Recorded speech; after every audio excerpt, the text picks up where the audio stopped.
आज आपण पाहणार आहोत एक असा अद्भुत आणि थरारक नजारा जो पाहून हजारो लोक थक्क झाले. मथुरा जिल्ह्यातील कोसी कलांजवळ फालेन गाव येथे होलिका दहनाच्या वेळी शेकडो वर्षांची परंपरा पुन्हा एकदा जिवंत झाली. धगधगत्या आगीत 20 ते 25 फूट उंच ज्वाळांमधून संजू पंडा नावाचा युवक नंगेपाव धावत गेला आणि आश्चर्य म्हणजे तो पूर्णपणे सुरक्षित बाहेर आला. ही परंपरा भक्त प्रल्हादाच्या कथेशी जोडलेली आहे. नेमकं काय आहे जाणून घेऊया सविस्तर. तर मंगळवारी पहाटे साधारणतः 4 वाजता फालेन गावात होलिका दहनाचा कार्यक्रम सुरू झाला. गावात हजारो भाविकांची गर्दी उसळली होती. देश विदेशातील आलेल्या सुमारे 50,000हून अधिक भक्तांनी बाके बिहारी लाल की जय च्या घोषणा दिल्या.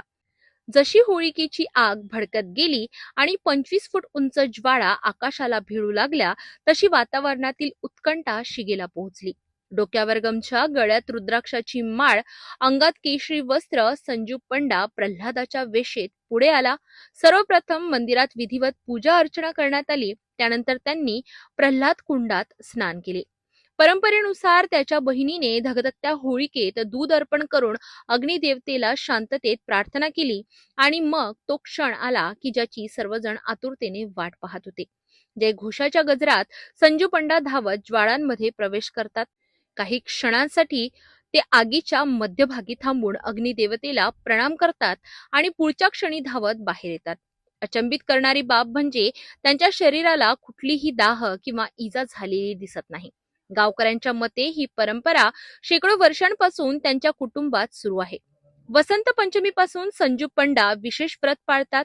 ते अन्नत्याग करून फलाहार करतात, जमिनीवर झोपतात आणि मंदिरात जप तप करतात. हिंदू पुराणानुसार भक्त प्रल्हाद यांना होलिकेच्या आगीत बसवले गेले, परंतु त्यांच्या अखंड भक्तीमुळे ते वाचले आणि होलिका दहन पावली. त्याच स्मरणार्थ ही परंपरा दरवर्षी येथे साजरी केली जाते. फालोन गावातील ही होळी आता केवळ उत्सव राहिलेला नाही, तर श्रद्धा, तपस्या आणि अढळ विश्वासाचे प्रतीक बनली आहे.